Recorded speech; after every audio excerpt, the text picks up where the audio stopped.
Welcome back to Killer Cure. At Seed Healthcare, we focus on prevention, early detection, and the innovators rewriting what's possible for human health. Today, we bring a guest in that brings a rare combination of live experience in health and investment expertise. Omar Habbal is a successful founder with multiple exits and a fund manager whose personal journey gives him a unique insight into the future of health. He is a co-founder and partner at Bramble Partners, an investment and advisory firm accelerating the transition to a better global food system. It goes hand in hand with what we do at Seed Healthcare, catching disease before it happens, right? Omar, I'd love to have you give a quick introduction on yourself and maybe a little bit of background. I know Bill's got a lot of questions for you, and we're gonna dive in and have a great conversation. Cool. Well, thank you, Todd. Thanks, Bill. Great to be here. And yeah, absolutely feels like we have really aligned missions between what we do here at Bramble and what you guys are trying to achieve. And as you hinted, I have a sort of personal experience with health, a very recent one, which we can definitely talk about today, which makes everything a lot more real for me. Brief introduction, as you said, I'm a sort of accidental entrepreneur in some ways. I started off training as a lawyer, which was extremely boring by comparison to what I ended up doing. And I founded a company while I was in law school, actually, incorporated it in the library. I remember my friends looking over and going, "What the hell are you doing?" I was like, well, me and my friends have this idea for a company, and we're just going to see how it goes. And it kind of spun out of control, and that became my first business, Wiser, which I founded in my early 20s, and sort of spent 10 years building it into what is a quite successful agency business now, providing tech solutions and creative solutions to companies all across the globe. And it's a great business with some wonderful people. I basically grew up there. And then most recently, I'm now a partner and a co-founder in Bramble. And as you said, we're a food systems advisor and investor. And so we're really interested in how food can act as preventative care. Food can act as intervention. Not just food that you put in your mouth, but around food, so diagnostic tools, to things that help you better understand the effect of food on your body and therefore on your longevity and your ability to operate every day. And it's a real thing, and I think people forget just how important food is in this whole conversation. I'm really, really fortunate that at Bramble, my co-founders have got some really deep expertise in food. Henry founded Leon, wrote the food strategy for the country, for the UK, and then our other co-founder, Chris, was Boston Consulting Group's lead partner in food systems and built their practice out from the ground. So, we've got some wonderful people here in the company. So yeah, I'm a bit of an accidental entrepreneur. I'm in love with food. I actually have a little bit of a connection to food. I'm a weird mix of background. I'm half Irish, half Egyptian, and my mother's family are dairy farmers in Ireland. They've farmed the same land for something like 400 years. And I used to go there every summer. I mean, if they're listening to this, they would disown me. They'd be like, he doesn't know anything about the farm. He was that city guy that came over for a few weeks. But it's very impactful on me anyway. And yeah, I did a stint in between companies working with Just Eat as the head of acquisitions and helping them think about the development of the business during COVID. So, I have an interesting relationship with food, both in my family and in my business life. And now it's all I do, right? We're looking at food businesses every day and helping to make investment decisions and also advisory decisions. And Omar, tell me a little bit more about the startup journey for you. You fell into it. How did you deal with the stress of startup? Well, so the first thing is that the business that we founded, Wiser, my co-founders and I, we all lived together for the first 7 years of that business. And literally, we lived together, and we lived, for the majority of the business, we lived 30 seconds from the office, walking. Like, you could just walk out the front door in central London and into the office. And so, yeah, there was incredibly stressful times, but we were so involved that the way we sort of dealt with our stress is usually when we got home, we just order a Nando's or something and just try and talk it out. And I think we solved each other's problems. And so my co-founder Finn would say, "You're going to rug that problem. There's a problem and you're not telling me what it is." Because he calls it rugging it. And just don't rug things. And so we had this sort of mentality of like, just take it out from under the rug and let's talk about it. And we also had this attitude and saying, we sort of say no shame. Because one of the things about like having a problem or thinking you've got something you can't do and it causing you a lot of stress is just being ashamed to talk about it, or feeling like you've let the side down, or you're not a winner because you haven't just solved these various problems. But our culture allowed for a sort of no shame, don't rug it. You're not going to get treated like a moron if you just say, man, the client is really upset and it's entirely my fault and they're coming in tomorrow and they're going to be really upset. They're going to cancel the contract because I didn't do this one thing, or whatever it was. And so we just had a really good, kind of healthy but challenging culture of just owning your problems. And I think I believe that stress is not dealing with a problem you probably can deal with or know you can deal with. And so those problems were solved by the culture that we had between each other, but also the proximity we had between each other, which meant that we were always in each other's business. And actually that could be quite helpful. Now, it also meant that you spent your entire life thinking about work. But I guess in our 20s, we didn't mind that much. Yeah. I could see how that would be a benefit. I could also see how living and working in each other's pockets the whole time would also be a hazard. Yeah.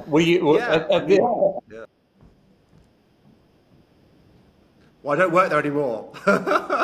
But was I relieved to get out? Yes and no. I had the best time ever. Remember, we were in our 20s and we bootstrapped this business and we made money. We weren't just sucking in investor money and having to report every quarter, on how much we burned. We made money. And so I also had the time of my life. We built something from the ground up. It's still really successful business, I think, today. And we had a really good time. I think we kind of grew up though. I had like a proper girlfriend. I had friends outside of work that I wanted to do things with. And that kind of kicked on it's a bit weird. I want to, she's coming over. We all got three of us because we were three boys. We each had our partners, and it's like, who gets the living room this evening to have a quiet night? And so it kind of materialized that way, that it felt natural that it was time for actually one of my co-founder, Finn, he still lives in the same place. So he's now got a really big apartment to himself.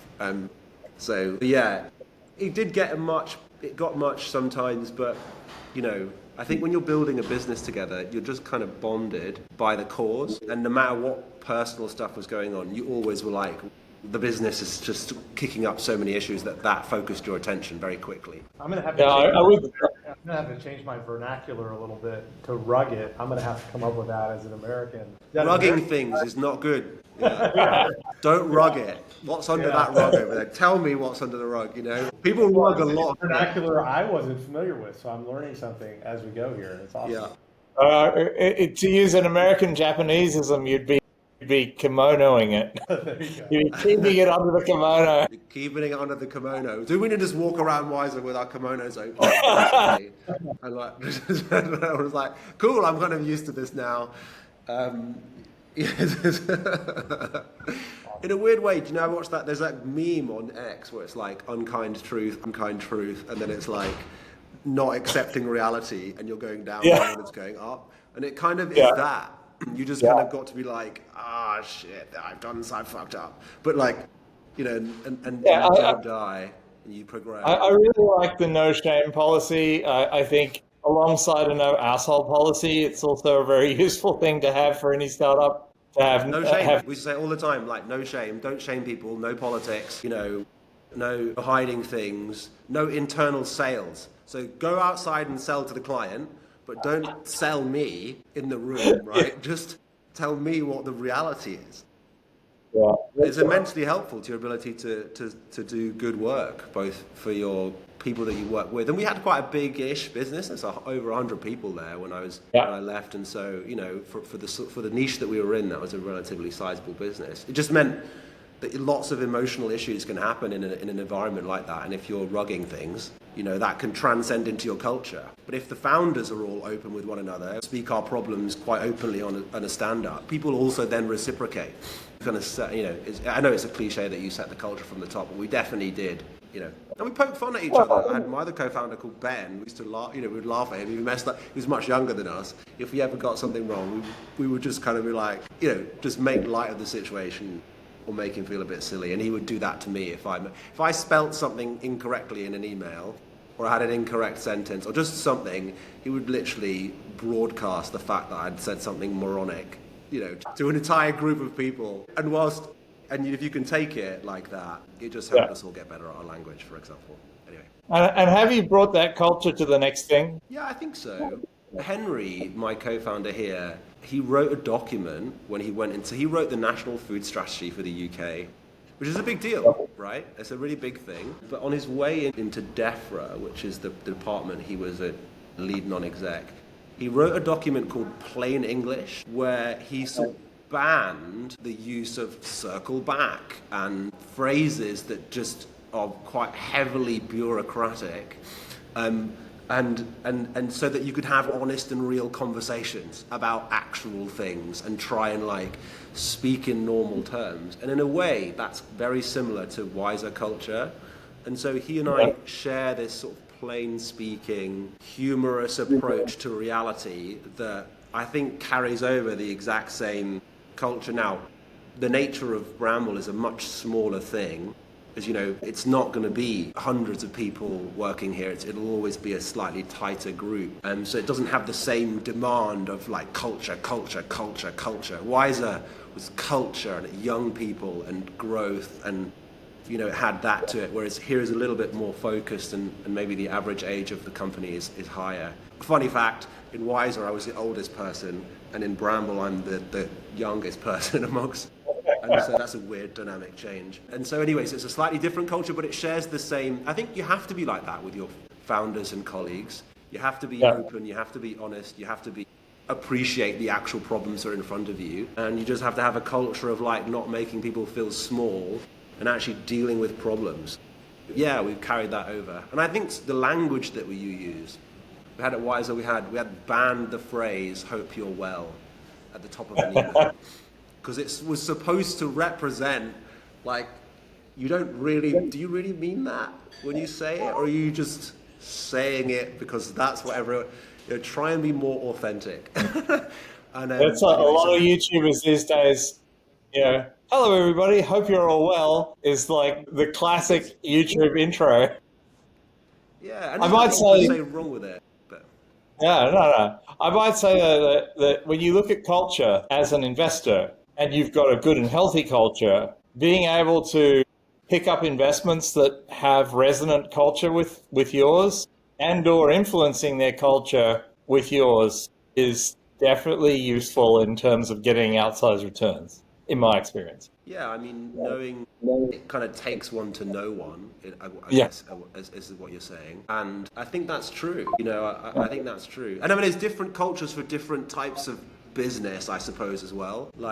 Is engineering culture the same as sort of agency culture?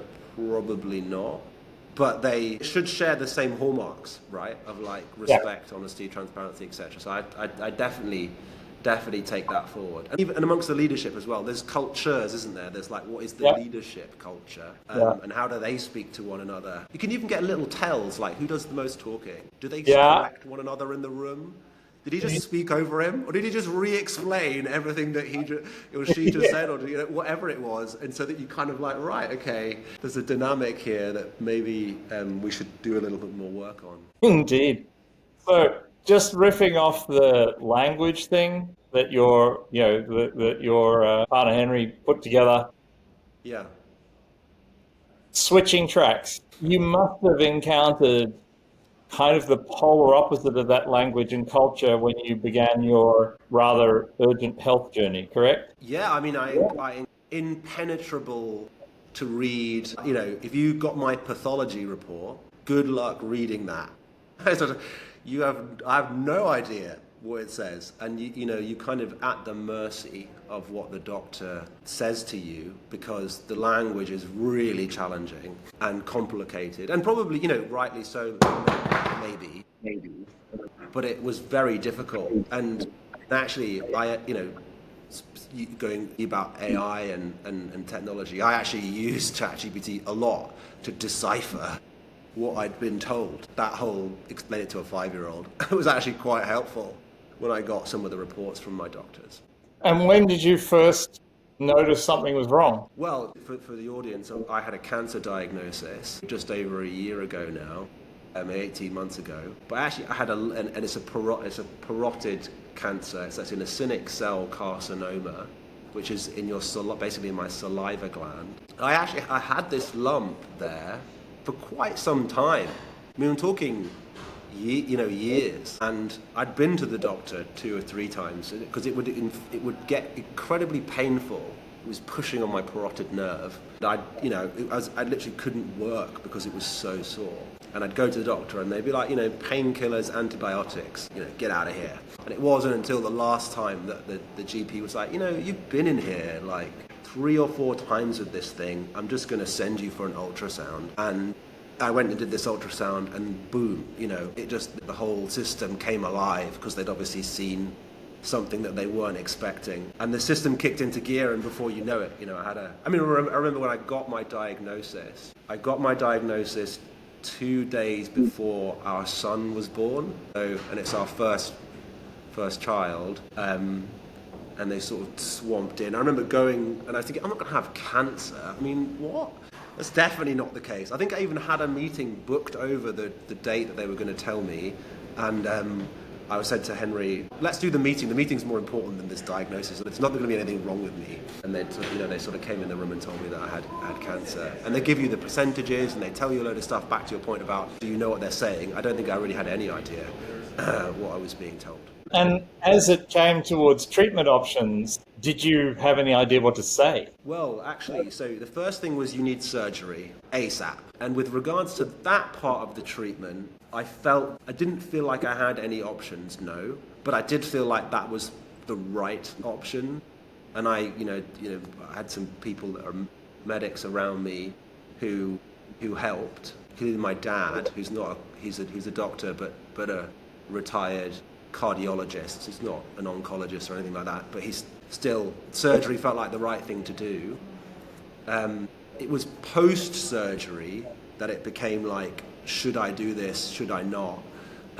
Because they recommended quite a harsh course of adjuvant radiotherapy, and radiotherapy to your head, where you've got all this complicated area in your head, can be quite drastic. And I think it's something like you can have 70 gray, I think that's the scale that you can get administered, and they were administering me like 66. So it was a pretty high dose, 6.5 weeks every day in the hospital, getting a cumulative dose of radiotherapy. And so just saying, yeah, I'm going to do that, no problem, was like, I don't have to think about this. And so I got second opinions, friends, and I used extensively AI tools to try and should I do this? Because it wasn't really clear whether I should or I shouldn't. And in the end, I decided to do it. But it did feel like I had no other option was just don't do it. It wasn't like there are all these new technologies and sciences that you could potentially, it was just have this incredibly nuclear option. I mean, it literally is. Literally. An option. One of the things they said to me during treatment was, we learned a lot from Hiroshima and Chernobyl about what this stuff does to you. That is not super comforting that those are your data points, because I did watch that Chernobyl series, and I'm pretty sure they melted into the. But it is like that. It's not a nuanced thing, right? So in the end, I went for proton beam therapy, which is a sort of new radiotherapy. I think it's been in the UK for a few years only, and it's supposed to have fewer long-term side effects. So I did have an option between NHS and this private treatment, and in the end, I went for this private treatment, which is supposed to have fewer long-term side effects. That's a blessing that you did that. Proton therapy can be less damaging, even though it is still damaging. Right? Yeah, I mean, and I only was able to do it by chance that my wife, when she signed up to her new, so she's an engineer, she works for a big tech company, and she ticked, do you want your spouse to be on your advanced medical insurance? And she was like, yeah. And actually that then covered me for advanced cancer treatment, but they had to do their own MDT still, but they came back and said, yeah, no, we approve this one. So yeah, I was actually quite lucky. Otherwise I'd been looking at significant sum of money to do proton beam therapy, because the or some other broader mass destructive approach. yeah. Like having The assumption is if you're over the age of 26, you don't need proton beam therapy on the NHS. Maybe because they don't think you're going to live that, you're just no longer young. Because, it's about elongated life, isn't it, proton beam therapy? It's about less chance of recurrence in the future. And so, It's about less chance of recurrence. It's also about less chance of causing a mutation. So if the proton therapy, because it's hyper-targeted, is less likely to cause a future mutation in the path of the beam. yeah. Whereas traditional radiation therapy over a longer period of time is more likely to result in a different kind of cancer in the area popping up. That's right. I mean, I'm sure people who are listening probably know, but traditional radiotherapy, it's an X-ray, right? And it will just go straight through you. And so it damages more of the healthy cells on its way through. Whereas proton beam is literally shooting particles at the tumor site. And the theory is it hits the tumor site and stops. And so you're exposing less healthy tissue to mutations. But, you sign a waiver meeting about the potential side effects, and they talk you through them. And, high on that list is, it's a very scary list, by the way. I know on the back of a pack of aspirin, it might say you could get incurable brain damage. And if you read the back, I don't know if it does say that, but just if you read the long list, it's usually bad. But in this context, the sort of explanation of what could happen to you is actually pretty terrifying. For paralysis, they had a serious conversation about paralysis. They were like, because it's near your spinal cord, if they don't line it up correctly and it hits your spinal cord, you may be permanently paralyzed. So it's a lot to. That's why making the decision to do it is not easy. It's not even just the fact that you're going to get a burned face, and you can't really see on here, but no hair grows here. This side of my face is all entirely numb, so I can't feel anything. It's also slightly discolored. There's a brown patch there where it was, and I've got my mouth head. As I can do that, which is me trying to pull my mouth that way. It doesn't quite move. That side moves well. And so there's all of these things that come with it that you kind of have to stomach and do. And it would be much better if we had nuanced treatments for these things where we didn't have to administer such, traumatic and frankly, I don't want to say barbaric. I wonder whether they'll look back and be like, this is like lobotomizing people. We just used to shoot them with massive radiation beams and hope for the best. Oh, they definitely will.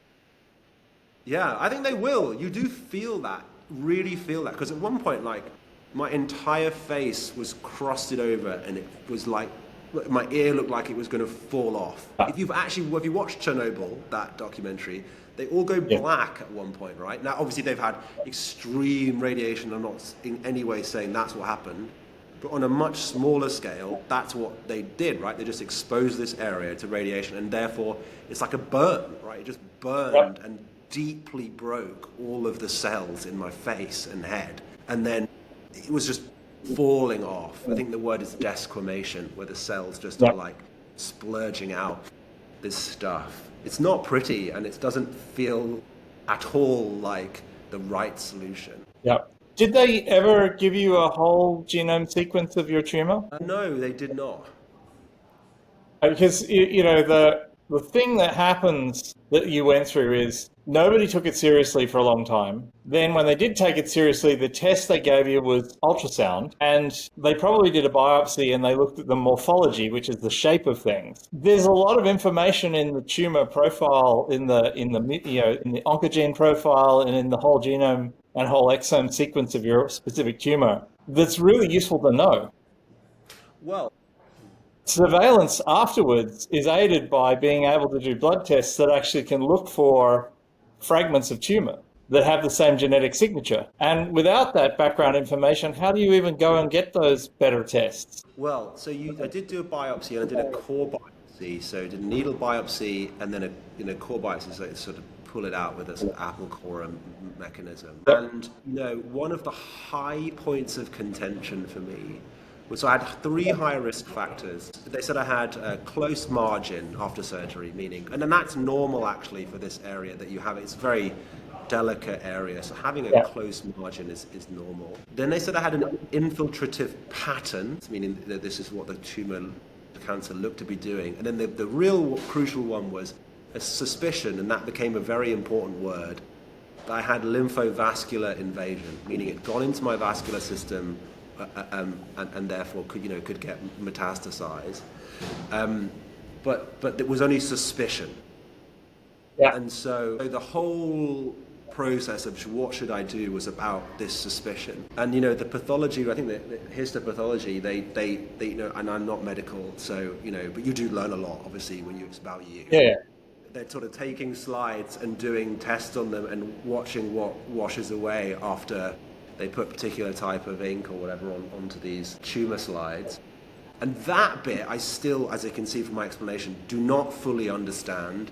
And I'm unsure whether the tests that were done were the right ones. And my dad had this whole kick-up fuss about this is not the right way to do pathology, and we need to evolve this process to be much more specific. What the hell medicine says suspicion? You either have the lymphovascular invasion or you don't. And I spoke to someone at the Royal Marsden who did tell me about things like blood biopsies, which I think you might be sort of referring to there, where you can do but it was only a PhD student who was thinking about this. It wasn't, I don't think, something that I could have had access to. So I don't actually know, to your point, the best way to monitor this moving forward.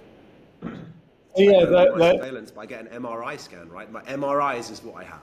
Yeah, and you could have, they could have given you the whole exome sequence. They could have gotten it sequenced. It's not that expensive to get the tumor sequenced. And then from that sequencing, you could then feasibly have better blood biopsy scans in the future. Because blood biopsies are a thing, amongst many other things.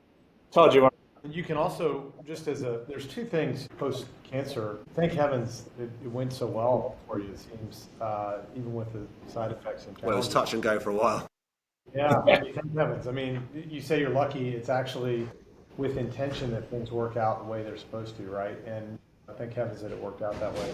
I'd say that what Bill's touching on is really super important. They're able to now take one cell and do a full sequencing on it so that they can then determine what to do. And just because they took your samples, you may still have the ability to sequence those later, as long as they're still somewhere. So that's not over. But on top of that, that gives information. The second thing that I would add is that what happens next, it's just like everything else in life, things happen to us. The real key is, what do we do next? And I think you're going to touch on some of those things based on what you're actively doing with food. I would say what you do to restore your body helps just as much as anything else to mitigate some of the challenges that you face, whether it's the nerve component that you've had. There's things that do create that restorative journey in your mitochondria that prevent the potential recurrence, that do all sorts of things. I know that's a hot topic we talk about here often. Bill, I don't know if you're there, but... Oh, that's a loud noise. That was a loud noise. So yeah, I mean, you know what, I don't, it's all very recent. So by the way, I finished treatment in April this year. And I say it was touch and go because it was genuine. I had really bad tinnitus. And I know that doesn't sound like much of a problem compared to cancer, but I'm telling you, that was really scary. Because it was extremely loud. And I do already have it in one ear, but I manage it. But this one was the other ear at an unbelievable... I was like distraught at one point that this is going to stay. And that's actually one of the symptoms that was on the list of things. You can get this permanently. It's like, man, my life is over. Like, I'm just not going to be able to deal with life. This is really bad. Plus the sort of, your face is falling off and you can't swallow. It's in your inside of your throat. They offer you a feeding tube if you want, which is also, and I didn't want the feeding tube, so I just focused on, like, I drink all sorts of numbing agents, and it would take me up to 2 hours sometimes to eat a meal just by, like, just trying to do it really slowly. And so, yeah, like, how you manage it moving forward. But then I recovered. I'm recovering. I've recovered well. My tinnitus has gone down significantly. My skin has healed well, I think. And I tried always to lead a relatively healthy lifestyle, and so what I eat, exercise, and so on, maybe that has helped me rebound quicker than and I'm also still, I guess I'm on the young side to get cancer for sure.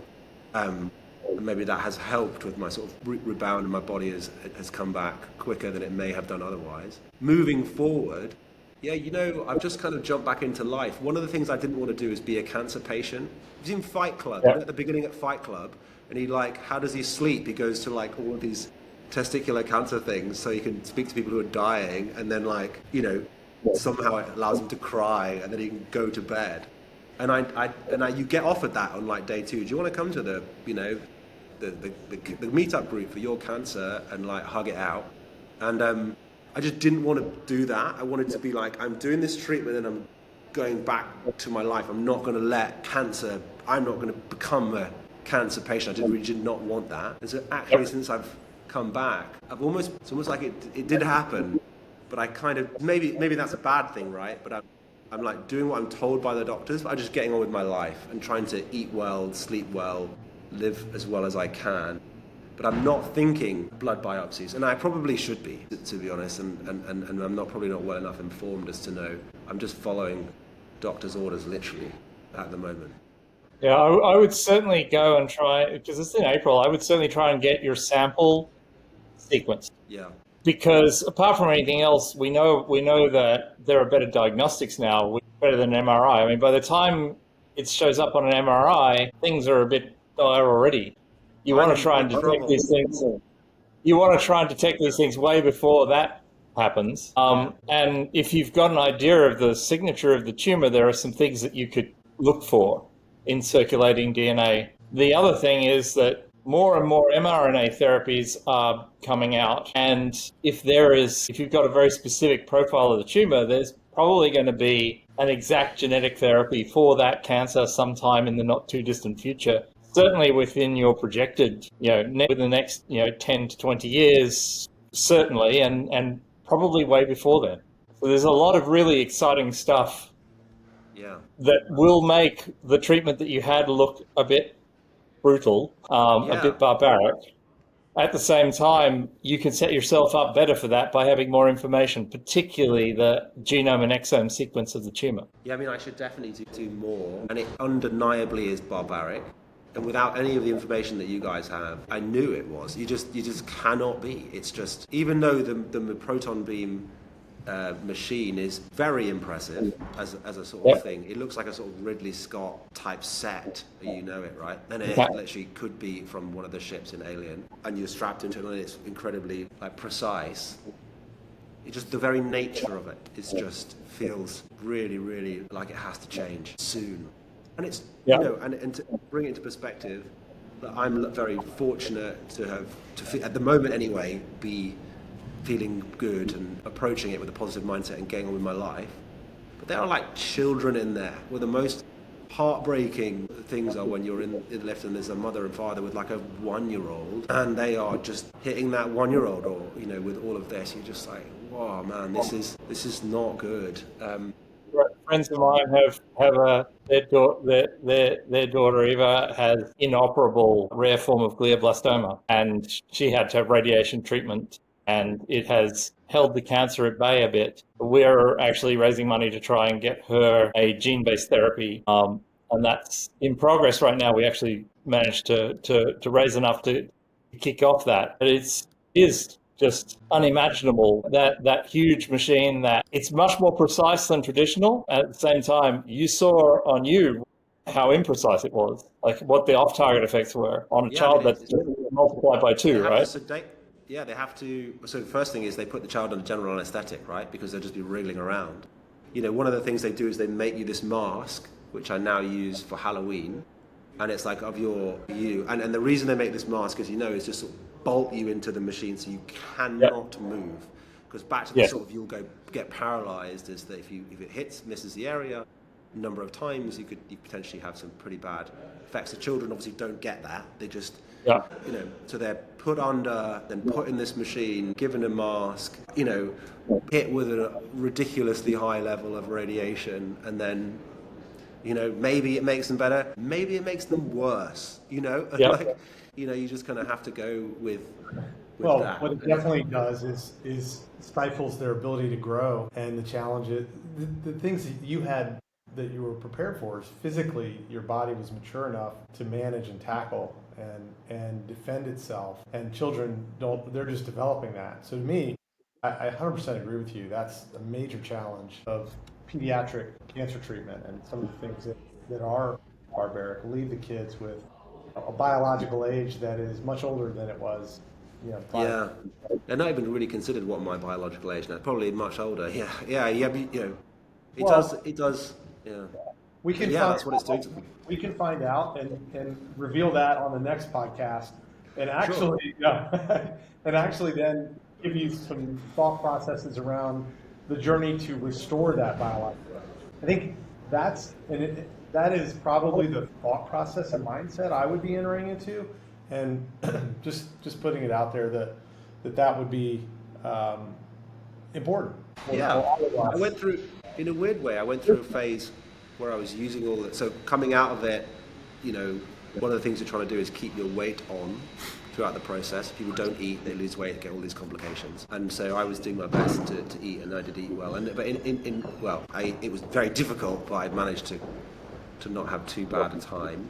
On the other side, you're recovering. For a period, I was all in on the diagnostics, right? I was taking my blood samples, I was using my weight data, I was recording everything that I ate, and then I was actually just using ChatGPT to sort of aggregate this and keep a tab. And actually, I felt that was incredibly helpful because it gave me a sort of zoomed out, tool to keep me following a pattern. And once you sort of locked into it a bit, you end up knowing what to do next. And I felt that was immensely helpful. But I haven't leveled it up from there to try and do, more specific blood work, more, higher quality scans of my bone density or my body, right? I haven't done that, but that is the sort of next step for me. But the truth is, my company is also a startup, and actually is like, get back to work in a way. And so I was kind of been subsumed back into work in a very positive way, and I've learned a lot from a sort of psychologically healthy perspective as well. But that has consumed me a lot in the short period of time that I've been back at work. And I've had my first real meeting with the doctors post the sort of intense, 3 times a week. I had speech and language once a week, diet and nutrition once a week, oncology once a week, hospital every single day. But now they're sort of like, bugger off and come back every now and again, and we'll maybe do an MRI on you. And so I haven't, and my next evolution is maybe looking at things in more detail. So I am a guinea pig. You guys clearly know. If you want to use me as a test case over how's Omar doing over the series of the podcast, like we can do, and right at the end we can be like, and his blood work looks great. Also, nerve regeneration. There's all sorts of interesting stuff that's up and coming. Well, yeah, that one's difficult because they took out the buccal nerve. I'm sorry, say it. Yeah. No, I was just They took out his buccal nerve. They took out my buccal nerves in the surgery, and I wasn't ready for that, actually. I didn't really know that was going to happen. And it was only when I was just able to brush my teeth again after a while, and then, you swill the water, you go, like that in your mouth, you ever do that? And when I tried to do that, it just kind of shot out my mouth. And it was because that side of my face didn't work, and I was like, that was weird. And then I realized that actually this just doesn't work. And I had quite a bad sort of palsy for a while where this is caught in there. And my nemesis is an apple. So trying to eat an apple, it just folds your liver and you just can't. And so I don't have any answers for that, other than, as I was saying, this sort of concentrate really hard on pulling my face that way. And actually, it does actually feel like I'm gaining quite a bit of motion back there. That's a big one for me, is trying to improve that. They do regenerate, and you just have to give it the tools to regenerate, right? Like, and that's so happy to continue that dialogue and keep the listeners. That would be great. That would be great. This is good. You know, you guys can be my shadow medical team. This is the new MDT, Todd and Bill. Yeah. Another thing about it's quite faceless, isn't it? In doctors, they're very good, and I must say my oncologist was great. I really liked her. But you're not privy to the discussions. You're sort of treated as someone who doesn't really know what is being said, and actually having better quality information and ability to have better quality consultations would also be, I imagine, helpful, because you probably get people saying, "Did you know there was this?" and "Did you know there was that?" Oncologists around the world are so overworked and they have so little time that it's very hard to have them have a deep insight about something, especially when it's not a common cancer. And so, No, that was one of my problems. It's really rare. There just wasn't a consensus on what to do, really. It's just like, you haven't seen this one that many times. And so, you know, you don't want any cancer, and obviously you don't want any, but there's certain cancers that they're much more well researched, and so what to do is not necessarily, as we're talking about, the right thing to do. History might reveal that it was the wrong thing to do, but certainly there's a consensus about do that. My one is like, maybe do this, but we don't know. You know, maybe. Yeah. It's interesting that you found the private system and it gave you some alternatives, and that your wife checked that box because that was super important. You know, it brings up a conversation we have here often. I actually spoke at an event in London, well, actually in Oxford, just earlier this year, and I had a group of doctors in the room that were primary care, and their whole focus was keeping their waiting rooms empty. Why are we filling it up with all this pre-screening and early detection and all this process? So we actually had quite a heated debate, and they looked at me like I was crazy. Why are you filling up our waiting rooms? And I told them, I asked them, well, how many of your patients have had a heart attack, right? And I stopped them from answering and talked about the idea that there's a test that the NHS offers that nobody knows about that screens for heart disease. That's a coronary CT angiogram with contrast that's more invasive than just walking into a machine. However, it does determine if you have blockage in your arteries. And if you have blockage in your arteries, that's an unstable or stable plaque, that can actually tell you whether you actually could have a heart attack and what you're at risk for. And then you can focus on the change of that. They looked at me like they didn't know it was available, right? And I think I bring this up as a question. The NHS and even in the US, we still have that fragmentation, right? Of it's available, but there's a tremendous lack of awareness. And I'd say, what you went through is one of those things where you had to go find what other alternatives there are to treat you in a safer way. And now you have to go find what you need to restore your body and, get everything back to as much of 100% and then some as you can. And I think that that's something we talk about and compel people to do quite often here. And the goal is to demystify it all. And there's so much noise here in America and everywhere, UK. People are proud of their healthcare, but they don't really know what the actions should be. And, I guess from your perspective, I'd be curious what, as a patient, you navigated that complication seemingly, with a great outcome. And hopefully we can all, with our new group here, to be able to chat through, navigate, and bring you towards the latest and greatest. We can help it be even better. What are your thoughts? What would you tell a patient that's going through the same experience that doesn't know what misinformation to listen to, man? I mean, it's all under it's all under the. Am I using that right? They're rugging it. No, rugging it implies that they know and they're not telling you. That's, strictly speaking, if they rugged it, that would be bad. That would be like they knew I was in big trouble, but they were like, which one of us is going to tell him? I'm still learning. That would be them how to use this by the time the call's over. That would be them rugging it, and that would be a significant problem for everyone, I think, if they did that. I hope they're not rugging things on me. That's actually one of the, to be fair, that's actually one of the things you do think. You think, right. are they giving me like the sort of watered down? In fact, my journey with the doctors was just trying to uncover, like, come on, like, what is it that you're saying? So certainly, I don't think they rugged anything on me, but I was trying to find out whether they were. It's the hard part, right? That's probably the hardest thing to figure out, right? How do you just demystify Yeah, because that? you sort of have this parent-child relationship with your doctor, don't you? Where they're the ones in control. They've got the information, the expertise, and that's correct, right? They do have those things. And Well, they studied for years, right?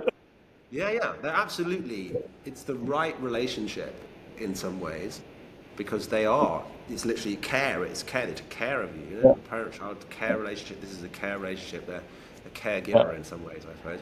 And so, but maybe you keep secrets from your kids. I don't know, that you don't want to tell them the truth that the world is all barbaric. You tell them it's all great and smiley, and didn't you know? And everyone's really happy, and we all shake hands and love each other. Is the doctor doing that to me?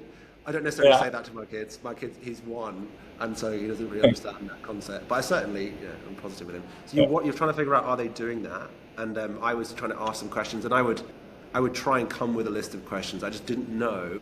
The no shame thing. No shame also helped me. I'm like, I don't care if I'm an idiot. Just, hey, I don't understand this word. I don't get this bit. Can you just please give it to me in plain English? What does it mean for my life? Am I going to be able to go back to work? All of these things help them help me. And actually, one of the way I got from because it was just photon beam, that's what was going to happen on an NHS. And it was actually the NHS oncologist who I ended up, because of this sort of relationship where I tried to take the parent-child to adult. And I learned about X, so we can have an adult conversation. And she probably thought, you became a pain in the ass. I'm a pain in the ass, yeah. And so, she called me one day and said, you're going to probably find this out, Omar, but there is this thing called proton beam therapy, and actually, you're going to have to do it privately. If you're looking at it seriously, look at that. That was how I found out. There was no way I would have known about that. I just wouldn't have. It was high potential that I could have gone, yes, okay, let's do the radiotherapy, and I would have just gone through the NHS and had my, X-ray style radiation, and I could have had a significantly worse experience both in the short and long term. It's just chance. It's not readily available. It's not information that anyone really thinks that they are going to have to engage with. So you're not taught medicine works like this, MDTs work like this. It's actually still a bit of guesswork for everybody. It's not like the solution you get given in the first instance is the solution you should take. So my experience is a mixture of chance that she called me one day and said, did you know this? Because I was inquisitive, because maybe funnily, the wiser taught me to be unashamed and just say things. And then that maybe thought, I can maybe recommend this to him because he's just going to figure it out anyway. That attitude, if I was advising a patient, would be don't just ask any stupid thing. You can be annoying and use ChatGPT if you want. Just do it. Just say, hey, I'm really sorry. I've got another ChatGPT list. Can we just talk about it? And then roll their eyes and say, oh, here we go again. But you know what? Maybe you do uncover something. Maybe it forces you to have a conversation. Just do all of that. Try and get a second opinion. So I got a second opinion. And that was actually even that's hard to do because you sort of build a relationship with the adult, the parent. And if you're saying, hey, mum, I actually want to go and ask another one of you whether you are saying the right thing, it's quite difficult. And there's actually quite a lot of social pressure to just stay with your doctor because your doctor's seen you through. They're the ones who broke the news to you. They're telling you you're safe with me, Omar. And actually, I remember feeling a bit like, can I tell her that I want a second opinion because I'm not sure what she's... And that took a bit of time. I was like, well, obviously I have to do that. So do that if you can as a patient. Come with your questions and just, be a pain in the arse and have no shame about it. I think that, particularly in the UK, quite a lot of people literally die of shame because they're too ashamed it's a very British thing. to ask the right question, or they're too ashamed of the symptom to share it early enough, and so they literally die of shame. And that no shame message, I think, is much more universally applicable. And I really do suspect that it helped you greatly because, apart from anything else, you got a better class of radiation therapy because you had a doctor who knew that you were inquisitive and you hadn't been ashamed of that. You were so funny. I could have literally died of shame. That's true. I could have. Yeah. And you do feel, I intimately felt sometimes like, oh, you know, if your question, it's not that they're rude, it's just very British and polite and thank you, you know, doctor, and I'm absolutely, you know, let's go and radiate me tomorrow, you know, because you just don't want to upset the sort of structure of the room. But, you know, if you can just pierce through that, you can find yourself, you know, getting new information. Sadly, I'm not saying this was my experience, but someone told me if you want results in the NHS, shout at them. Because the biggest dickhead gets the best service. And I didn't do that, but I had multiple people tell me that, by the way. Multiple people told me that, even doctors. And I'm not saying that that's what I did, and I'm maybe not even recommend. I'm definitely not recommending be a dickhead. What I'm saying is just speak up, you know, and ask the questions. I think we have to factor what British shouting is versus other countries shouting, right? We're extremely like, would you mind? That's the hope you're well thing. Just dish that. Right, let's just cut to the chase. Like, do you know, like, and so that whole thing is really real. And actually, you know, not sitting there stressing over the fact that you haven't heard back in 2 weeks or whatever. Just write the email, or, you know, go to the hospital, not and ask to see someone. I think I might have even done that at one point. I think I just I did do that.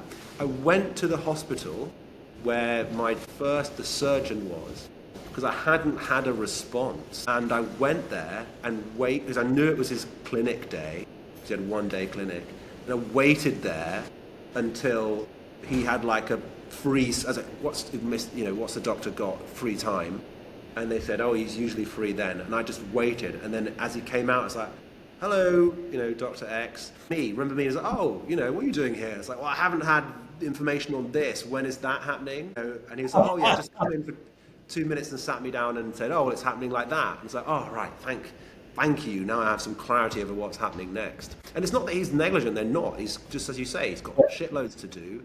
We're busy. And I'm just one of many patients with needs. So yeah, speak up, no shame. So I'm going to ask a few rapid fire questions. I'm going to ask you one question on food and then a few rapid fire questions to finish up. The question on food I have is, you're looking at all these food investments and food as medicine, food as health.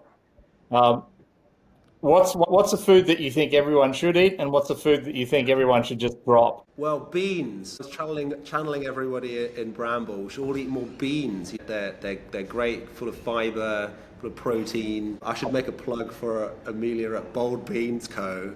Doing a great thing, trying to put beans on the map as a sort of sometimes inexpensive way to get great nutrition. So eat more beans is my eat more.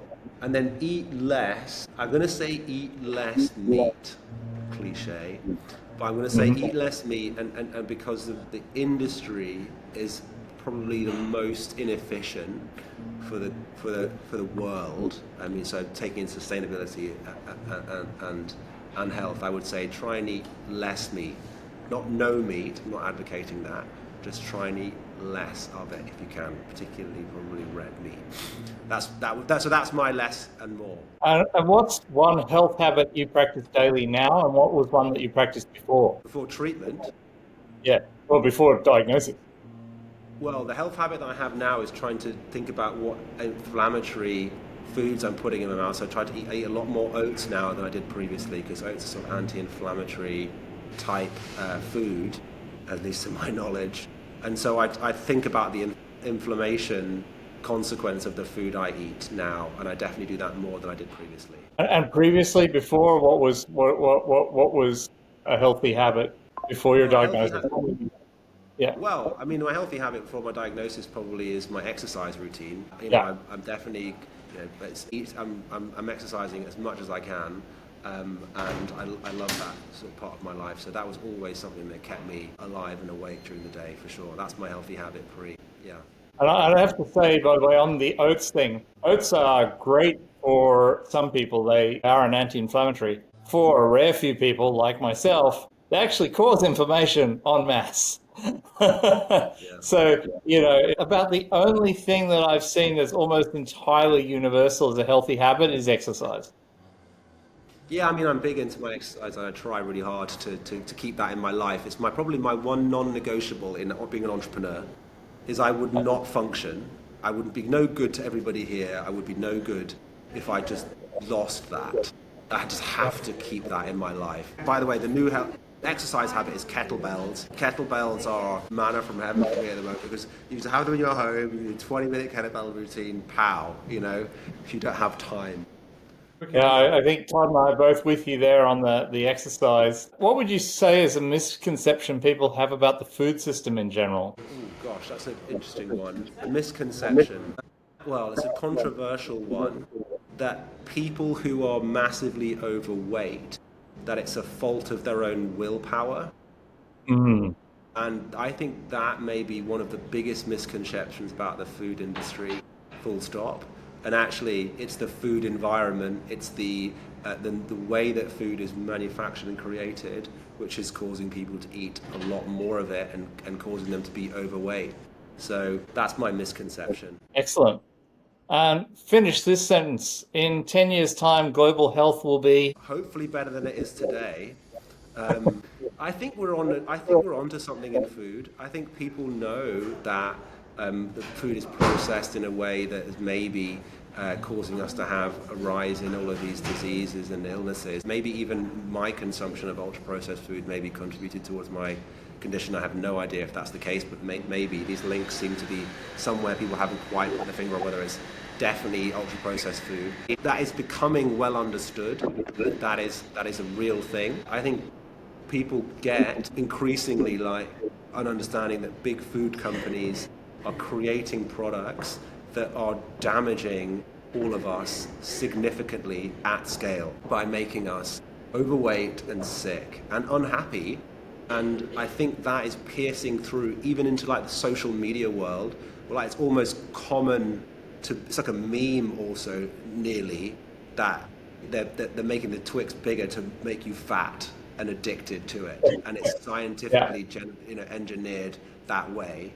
And my hope is that in 10 years' time that we will have kicked that conversation on a lot, and these companies will have been forced in some way, either through consumer pressure, regulation, or innovation, to have changed the constitution of the foods that they're putting into the system. And my last question, who should we have next on this podcast? Well, you should take Henry.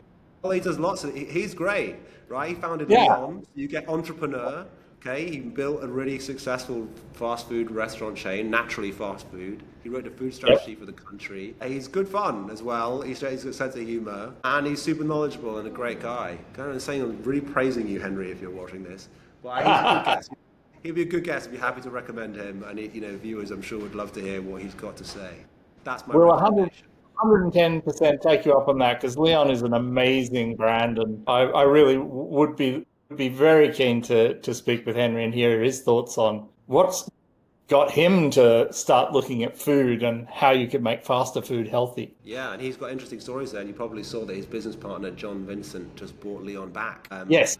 So there's also that story, like it's now back in the hands of the founders or founder. So yeah, super interesting story. Your viewers will definitely enjoy listening to him talk about food system and why he chose to dedicate his entire life to it, right? Yeah. From the start.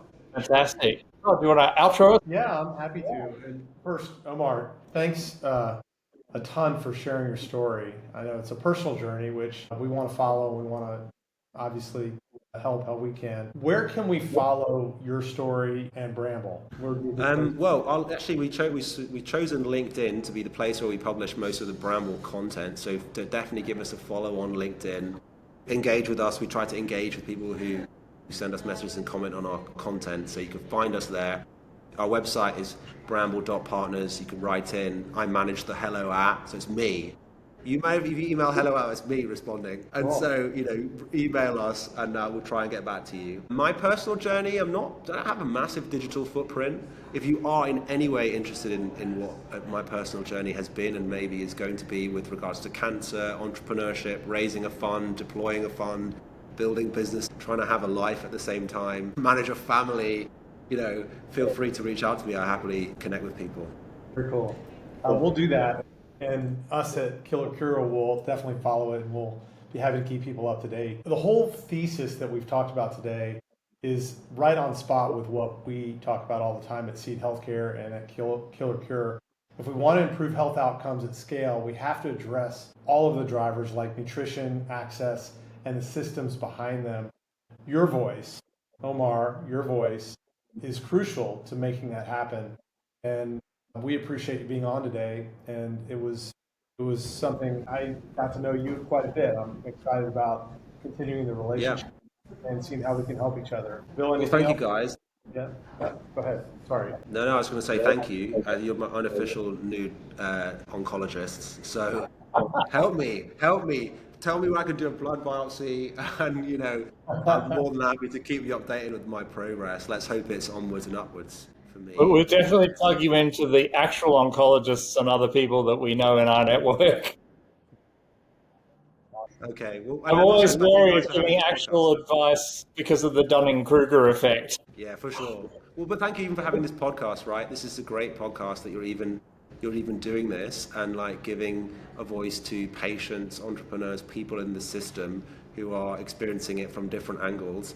Mine is one of many, many, many cancers. Was it like 1 in 2 or something crazy? Like, we're just like, you're almost gonna get it.